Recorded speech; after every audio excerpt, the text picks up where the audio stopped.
Não ser, o autor costuma ser O autor, em princípio, é o último. é o último a falar. Não, és o primeiro, não é? Não.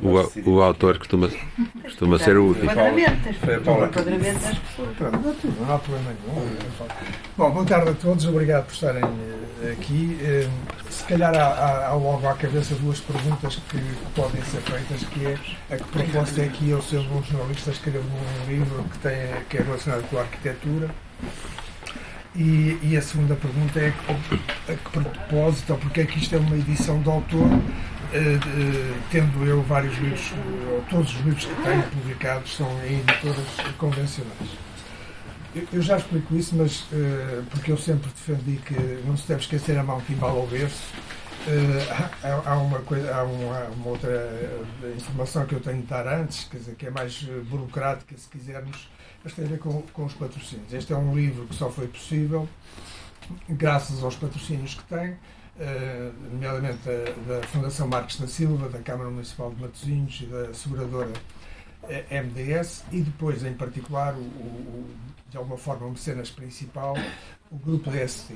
Porquê é que eu digo isto? Porquê é que eu faço questão de dizer isto? Por duas razões muito simples. Se não fossem estes patrocínios, e em particular até o apoio do grupo DST, nós podíamos estar aqui hoje a falar de um livro parecido com este.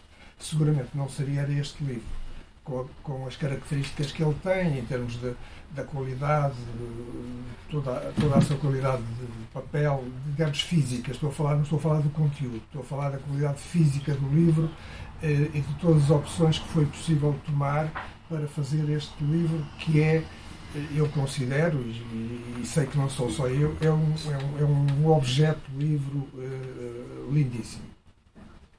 O outro pormenor que justifica eu referir-me aos patrocinadores é também muito simples, é que se não fossem estes patrocínios que eu tive para fazer este livro, podia estar aqui exatamente este mesmo livro à venda, só que de certeza absoluta não estaria pelo preço que está a ser vendido.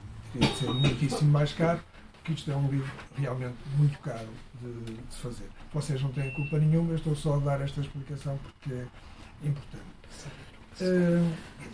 Depois, então, as duas perguntas que eu coloquei, porque a proposta é que, sendo eu um jornalista, me meti a fazer este livro. Um jornalista, ou enquanto jornalista, eu basicamente o que faço é contar histórias. E a opção que eu aqui tomo é contar uma série de histórias, histórias que têm como elo comum, ou como mínimo denominador comum, a circunstância de todas terem como pano de fundo a arquitetura. E eu aproveito para, ao falar das obras que aqui estão referidas, dos arquitetos que as fizeram, fazer um contexto social, um contexto político, um contexto cultural do momento em que as obras foram surgindo. E isso penso eu, que enriquece o livro e que faz com que este livro, sendo um livro que pode interessar a arquitetos e a estudantes de arquitetura, e até mau é se não interessa, é, no essencial, um livro que é dirigido a toda a gente. Precisamente pelo modo como aborda todos estes temas e todas estas obras. Eu vou já explicar como é que cheguei a isto. Depois, a segunda questão, que a propósito, é que eu me meto a fazer uma edição de autor, porque quem esteja minimamente conhecedor do que é publicar um livro sabe perfeitamente que uma edição de autor é extremamente complexo fazê-la, desde logo até pelos problemas de distribuição que isso acarreta, colocar o livro em qualquer lado, e porque, enfim, quem faz um livro, o Loureiro dos Santos dizia, quem faz um filho faz por gosto, não é? Quem faz um livro se calhar também o faz por gosto, mas depois pelo menos não quer ter prejuízo, não é? Naquilo que fez, portanto, ou seja, precisa de o vender. Mas para ele ser vendido não bastam os amigos, não é? Andar de porta a porta aos conhecidos e amigos para vender o livro. É preciso encontrar os canais de distribuição para que ele possa chegar a um público mais vasto. E isso é extremamente difícil. Ainda assim, eu resolvi arriscar, porque um livro desta natureza, em que está muito presente, através das obras que aqui são retratadas, e retratadas e comentadas, está muito presente a questão estética, a questão do gosto, a questão até da beleza, se quisermos. Era para mim fundamental assegurar que o livro que vai falar, transmitir conhecimentos, até se quisermos, sobre todas estas obras, fosse ele próprio um objeto imbuído dessa noção de estética e de beleza. Ou seja, isto para muita gente pode parecer paradoxal, mas a razão primeira que me leva a fazer uma edição de autor é por uma questão estética, que é assim um bocado difícil de explicar, e isso decorrente desta situação, que é, eu se entrego um livro destes para uma editora convencional, que é onde eu publiquei todos os meus outros livros, dificilmente terei algum controle de dois aspectos que são cruciais neste livro e que são muito importantes. Desde logo, a questão da fotografia. Fiz um ou outro contacto com editoras e a questão que me colocava imediatamente: mas para que fazer fotografias? Os ateliês de arquitetura têm as fotografias e cedem-nas. Bom, primeiro, nenhum ateliê de arquitetura é obrigado a ceder as fotografias, ainda por cima, para um livro. E depois, a situação que aqui se criaria era um saco de gatos, não é? Porque depois teríamos fotos do fotógrafo A, da fotógrafo B, do fotógrafo C, portanto, e era uma salgalhada que ninguém se entendia. Portanto, até na questão da fotografia, era essencial ter um discurso uniforme e um olhar, o mesmo olhar sobre todas as obras. Quem fez as fotografias foi uma excelente fotógrafa, que está aqui na sala, Inês Dorei, está ali, que não gosta de estar aqui, e ela correu todo o país, foi à Bélgica, foi aos Açores, para fotografar, para dar o seu olhar aqui para este livro. Depois, a componente do design. Era essencial também assegurar um excelente design que correspondesse à qualidade da fotografia e a essa qualidade estética que eu pretendia. Aí, quem fez o design não está aqui, foi o André Cruz, que fez um trabalho também, tal como a Inês, são dois trabalhos fantásticos que resultam nisto que aqui temos. Depois, o conteúdo, isso é outra coisa que creio que depois aqui os meus parceiros de lado iriam dizer bem ou mal. Agora, explicar, só muito brevemente, explicar o conceito do livro. Como é que surge este livro? Todos nós andamos aí na rua e estamos rodeados de edifícios. Não é? Todos, quer dizer, a arquitetura faz parte do nosso dia-a-dia, em qualquer, se bem que depois há aqui uma diferença. Quer dizer, há muita construção e há pouca arquitetura. Há muita construção, quer dizer, há muitos edifícios por aí espalhados pela cidade, nos quais nós habitamos, às vezes, que frequentamos como os nossos locais de trabalho, mas, porventura, poucos são aqueles que podem reclamar o estatuto de verdadeira arquitetura. E o livro, no fundo, apresenta esses exemplos fortes daquilo que é a grande arquitetura e a boa arquitetura. Não fui eu que escolhi. Portanto, esta é a parte importante. O que aconteceu foi que este livro demorou-me talvez 2 anos e meio, quase 3 anos a fazer. Eu, num primeiro momento, eu escrevi uma carta mesmo antiga, uma carta pessoal, a mais de 50 pessoas, dos quais metade são arquitetos que estão no exercício ativo da profissão, a outra metade, podendo ter alguns que são arquitetos de formação, mas no essencial, porventura, são críticos de arquitetura, curadores, professores das faculdades de arquitetura, depois alguns artistas plásticos. alguns fotógrafos de arquitetura, engenheiros civis, enfim, por aí fora, uns geógrafos. E a todos o pedido que eu fazia era para, no contexto da arquitetura portuguesa, desde o início do século até à atualidade, escolherem as 5 obras que mais lhes interessassem. Sendo que eu sublinhava sempre, e fiz sempre muita questão de frisar esse aspecto, não se trata aqui de escolher nenhuma lista, fazer nenhuma lista de o melhor de. Aqui não há o melhor de, até porque, desde logo, o que aqui está é o resultado das escolhas que foram feitas por aquelas pessoas naquele momento. Não tínhamos dúvidas que grande parte das pessoas, a lista de todas as pessoas que participaram nas escolhas está no final do livro, tal como está no final do livro a lista de todas as obras que foram nomeadas.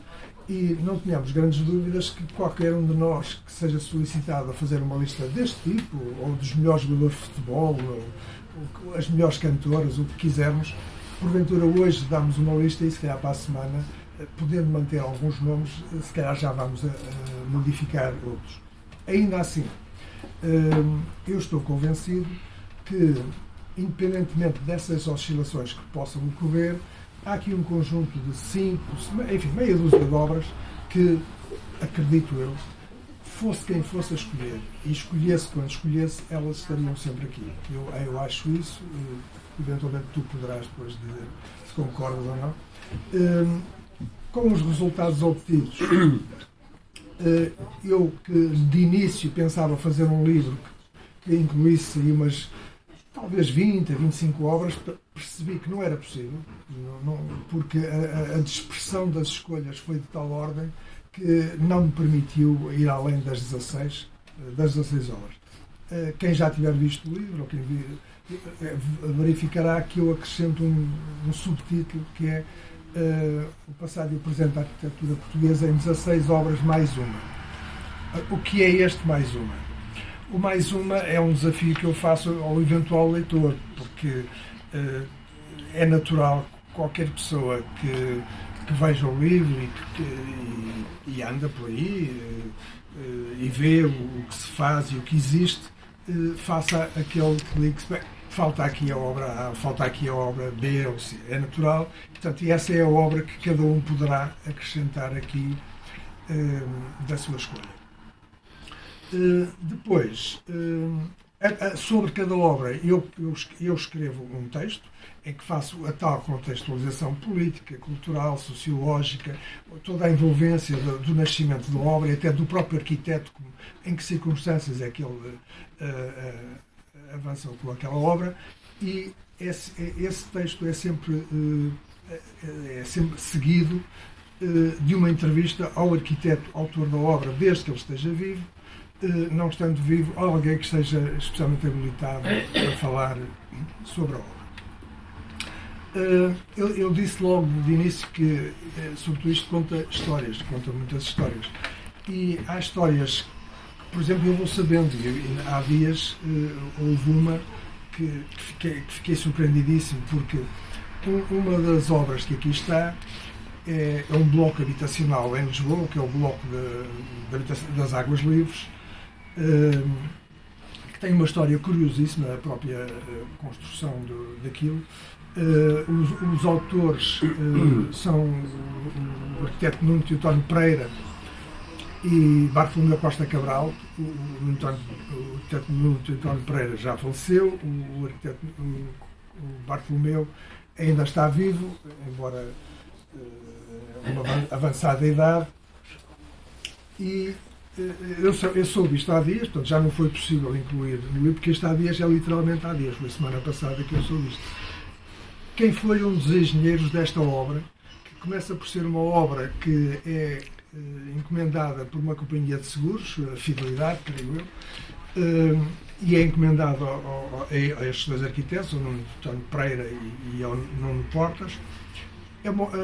Aquilo, na época, é um edifício top, de luxo, quase se pode dizer. Portanto, enfim, aquilo é alugado, as pessoas que alugam, no essencial, são administradores da Gulbenkian, são diplomatas, são gestores bancários.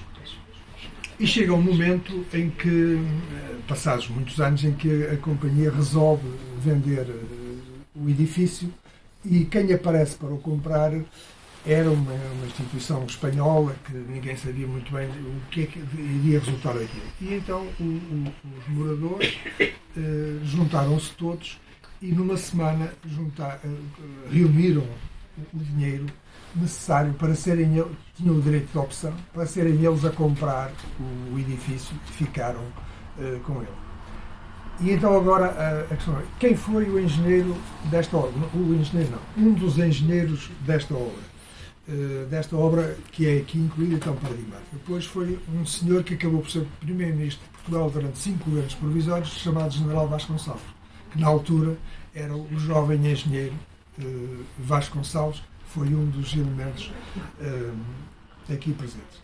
Podia contar, não vou amassar mais, mas podia contar outras histórias. Gosto muito de contar uma outra história porque me impressiona bastante, que tem a ver com a barragem do Picote, que fica em Miranda do Douro, e que é uma das obras que também aqui está, porque suscita questões que se calhar hoje seriam impossíveis. Desde logo porque a obra foi entregue a 2 jovens arquitetos acabadinhos de sair da Escola de Belas Artes.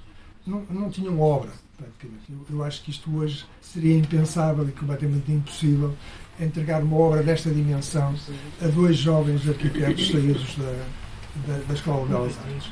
Ainda me foi possível falar a 3 arquitetos. Ainda me foi possível falar com um deles, o arquiteto João Archer, que eu entrevistei, e ele faleceu passados uns meses após a entrevista. Ele faleceu.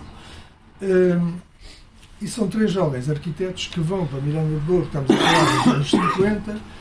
Mesmo hoje não é fácil ir a Miranda do Douro, não se diz que demora, mesmo com as autoestradas, demora a chegar lá. Agora imagine-se nos anos 50, com as estradas que não existiam, portanto, no mínimo era preciso um dia para lá chegar e depois outro dia para regressar.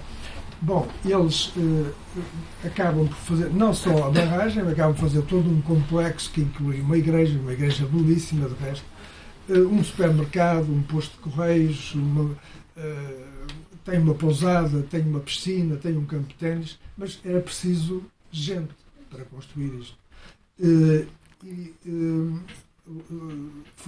Chegaram a estar a trabalhar lá 4.000 operários em todo este complexo.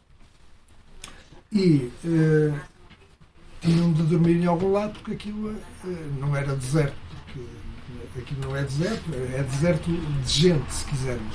Mas não havia, portanto. Então, até aí começa a perceber-se a estrutura de classes, porque para os operários mais comuns são construídas umas casas em madeira, portanto, para o grosso dos operários que vão fazer a barragem e todo aquele complexo. Depois há uns bairros já em cimento que são construídos para os eletricistas e para as profissões afins. E, por fim, há umas casas, que são as chamadas Casas dos Engenheiros, que são umas moradias muito bonitas e muito engraçadas, que estão agora a ser todas elas recuperadas.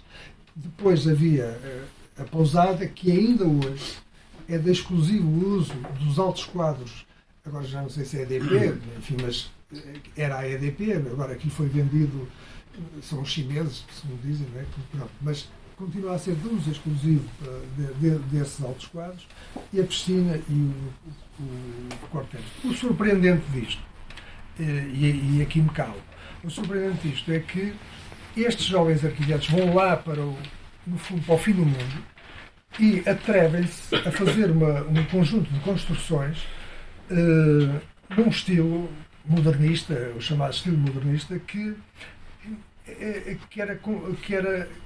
não era provavelmente bem visto pelo Estado Novo, e estava completamente nos antípodas daquilo que era a arquitetura promovida pelo Estado Novo. Há notícia, e isso é relatado no livro, que inclusive acaba por ser um arquiteto muito ligado a Salazar, que também estava a fazer uma outra barragem no aproveitamento do Douro Internacional, que intercede junto de Salazar e enfim, ou das autoridades competentes, no sentido de fecharem os olhos àquilo, até porque aquilo era uma obra financiada pelo Plano Marshall. E, portanto, é um bocado aquela situação do para inglês ver. Não é? Convinha ao regime também poder apresentar algo completamente diferente, que fugisse àquela ideia do português suave que nós conhecemos das escolas primárias e dessas coisas assim. Bom, eu já estou a falar há muito, portanto, isto em resumo, quase cada obra aqui tem uma história para ser contada, tem várias histórias para ser contadas e que eu aproveito para contar, mantendo a arquitetura como pano de fundo. Por isso eu dizia de início, sendo um livro que pode e deve interessar a arquitetos e estudantes de arquitetura, é um livro que é feito para toda a gente. E agora... Pronto, vamos